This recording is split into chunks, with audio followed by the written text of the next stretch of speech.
So when Alan gets back,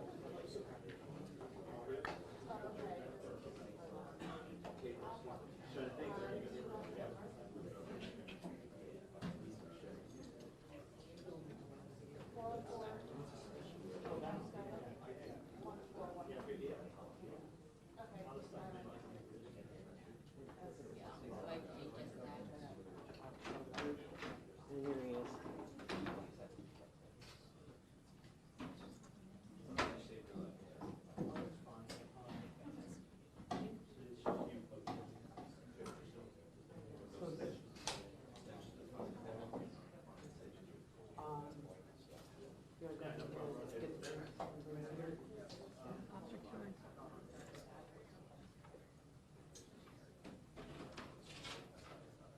Way to go. Get the photos in. We're going to get started as soon as I can. Just keep reading the aisle, sir. I wasn't giving you the aisle.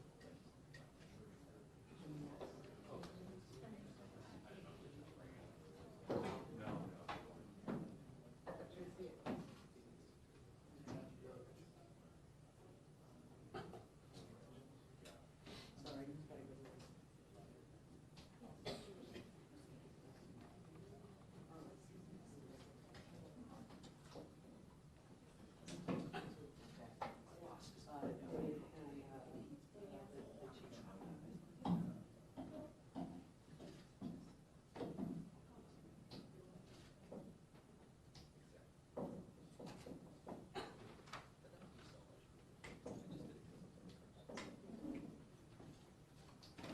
Maybe just a few more minutes, please.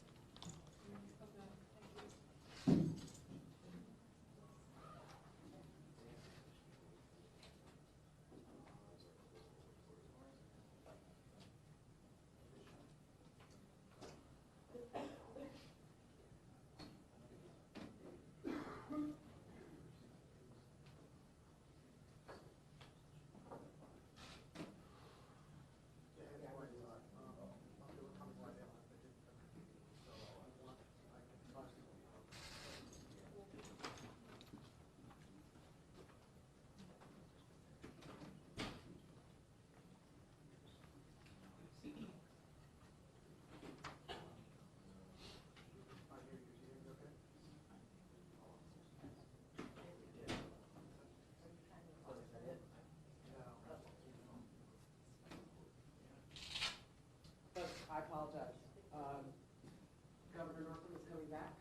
He is going to be here in about 10 minutes, so we're going to stand down. We're going to wait for him to come. This is really important this morning for us. So if you'll just hang tight, that's what we're going to do. Thank you. Yeah, he figures it's about 10 minutes out. Sorry about that.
You calling me?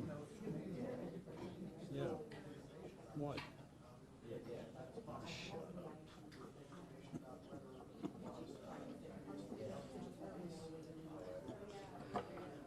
You got a problem. You got a problem. Evidently I lost it Friday, yeah.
Mic check 1 2. Mic check 1 2. Mic check. Mic check 1 2. Where do you want it? Mic check 1 2. Mic check. Mic check. Mic check 1 2. Mic check.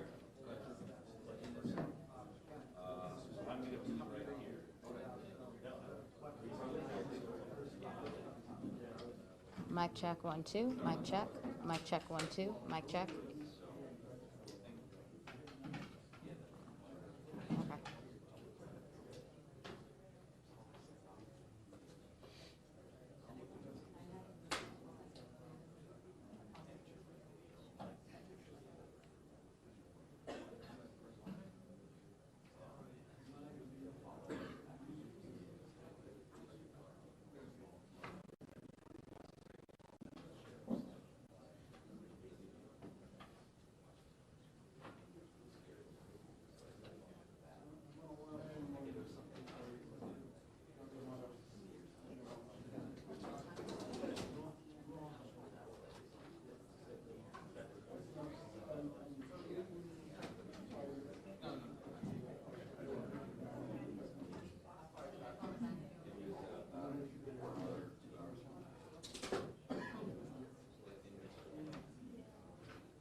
Okay.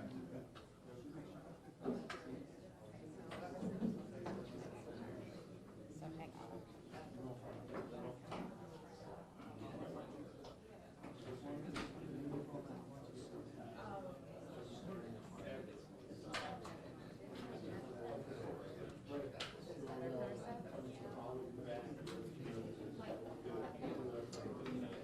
Yeah, I'm listening.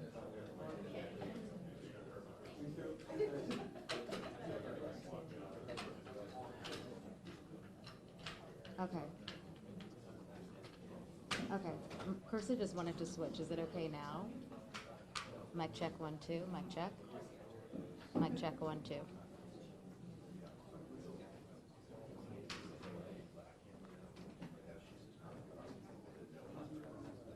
Mic check 1 2. Mic check. Mic check 1 2. Okay.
Okay.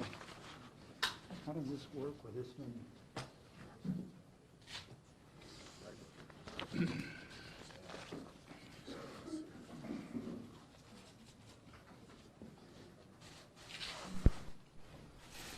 Good morning. My name is Dave Hanson. I'm the city manager of Virginia Beach, and I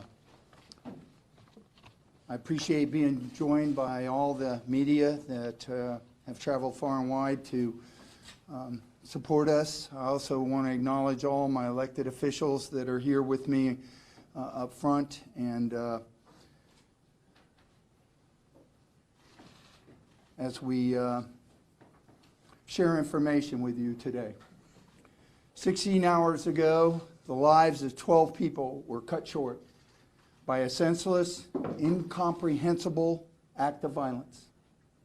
Overnight, our chaplains, our human services, and our family assistance staff and teams completed the most difficult task anyone will ever have to do, and that is notifying the next of kin.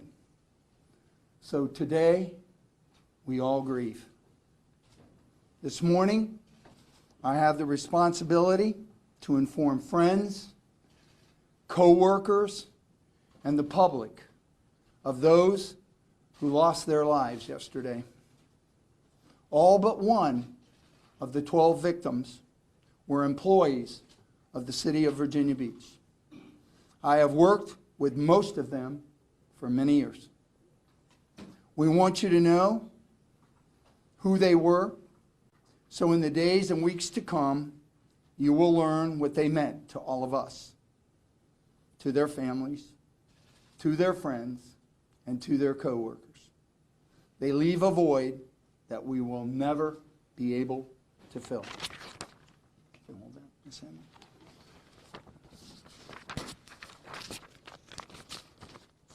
Lakita C. Brown, who works in public works for over 4.5 years and is a right-of-way agent. And she is a resident of Chesapeake, Virginia. Tara Welch Gallagher, who works in public works for over 6 years and serves as an engineer and is a resident of Virginia Beach. Mary Louise Gale, who has worked in public works for over 24 years and serves as a right-of-way agent and is a resident of Virginia Beach. Alexander Mikhail Yusef, who has worked for over 10 years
public utilities for over 41 years as a special projects coordinator and is a resident of Chesapeake. Herbert Bert Snelling, who was a contractor trying to fill a permit and is a resident of Virginia Beach. So as we stop here and take a pause, I'm going to ask my chief of police to come forth and talk about that 13th person. Chief.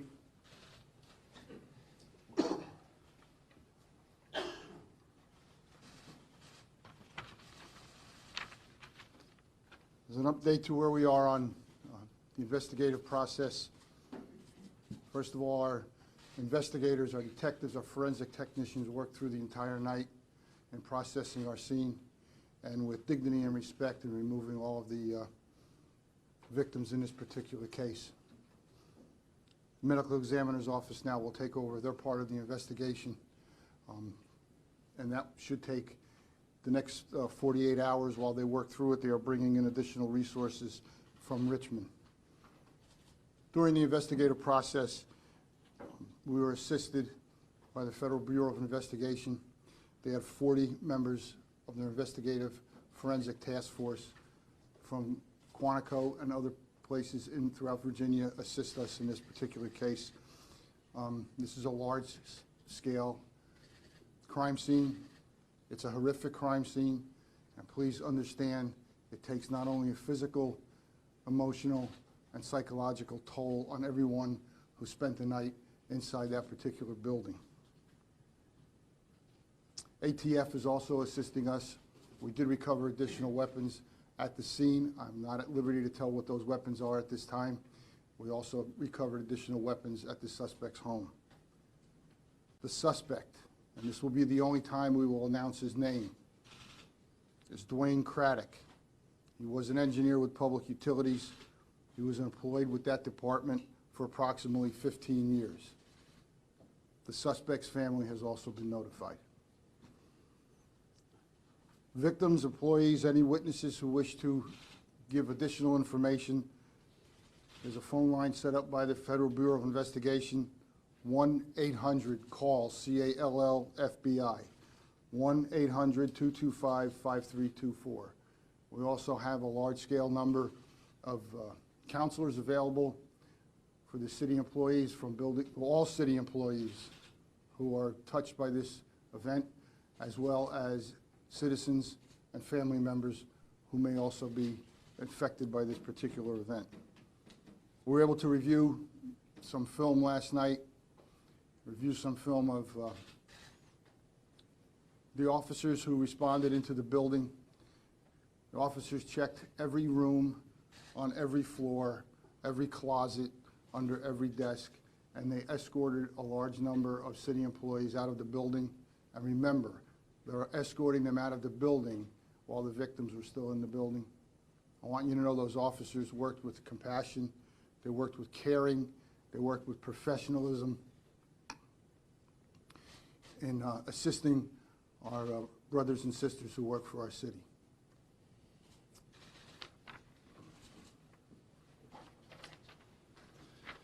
Thanks, Chief.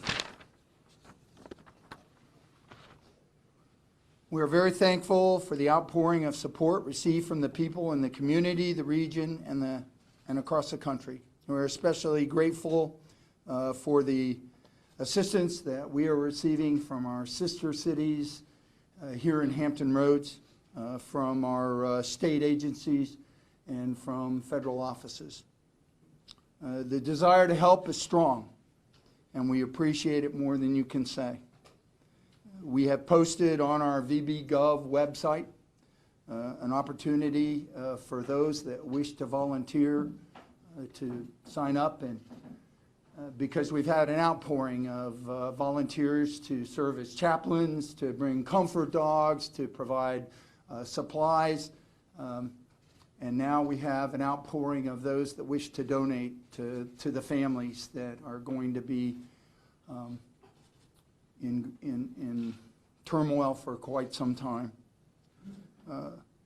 We are now working towards employee assistance and family assistance, and we will turn our attention for the remainder of today to assign family liaison officers to support those families that have been stricken by this horrible event. We are going to wrap our arms around those that serve with us here in Virginia Beach, and we are going to make sure that their families, their loved ones are taken care of and are supported, and that we guide them through the days and weeks ahead. And at the same time, as the chief said, we have a significant number of employees that have been mentally and physically affected by what they went through yesterday, and the vision and the images that they had to experience inside one of our major office buildings here in the Municipal Center. I want to thank you all for being here today, and I want to thank all my elected officials for standing strong with us, and we are prepared to answer your questions. Chief Cervera, is there anything you can tell us about a possible Chief. motive this morning? Possible motive of the suspect? No, sir, I can't at this particular time. Again, we are doing an in-depth investigation pre-incident as well as the incident. Chief, have the suspect threatened employees in the past? I'm not at liberty to give that information again because that's part of the investigative process that we are in. Chief, can you tell us his employment status, or at least how the shooter gained access to the premises? He was still employed. He had a security pass like all employees had, and he was authorized to enter the building. And please keep in mind, we live in a free, open society. Citizens enter that building at all times. Citizens enter all government buildings, except for schools and courts where there's a different level of security. Chief, do you get any indication that he had a specific person that he wanted to target, or person or persons? I do not have that at this time. Again, as we go further into the investigation, we may have additional information on that. Whether it's an individual or not, we do have a large-scale number of victims that were killed by the suspect. Chief, can you comment on all of the victims? Were most of them concentrated to one office, perhaps the office he worked in? I know that you said yesterday that there were victims found on all 3 floors. Were a majority or a group of them found in one place? Victims were throughout the building except for the basement. So no, sir, it wasn't just one particular area. It could be that's what he was looking for, but once he engaged in this activity, it just continued throughout the building. Was there anyone killed in the office he worked in? I do not have the specific information on that right now. And did the shooter say anything, according to your officers who were there, did he say anything at all that they heard while the shots were being fired or before he was hit by police? No, they didn't have any engagement with him verbally. Once they identified him, he identified them, he immediately opened fire. We immediately returned the fire. And again, I want everyone to know that this was a long-term, lack of any other term, running gun battle with this individual. This was not what is traditionally a police-involved shooting. This was a long-term, large gunfight. Where employees work come Monday? I'm sorry? Where will the city employees work come Monday morning? We are working through that. Building 2 will be closed.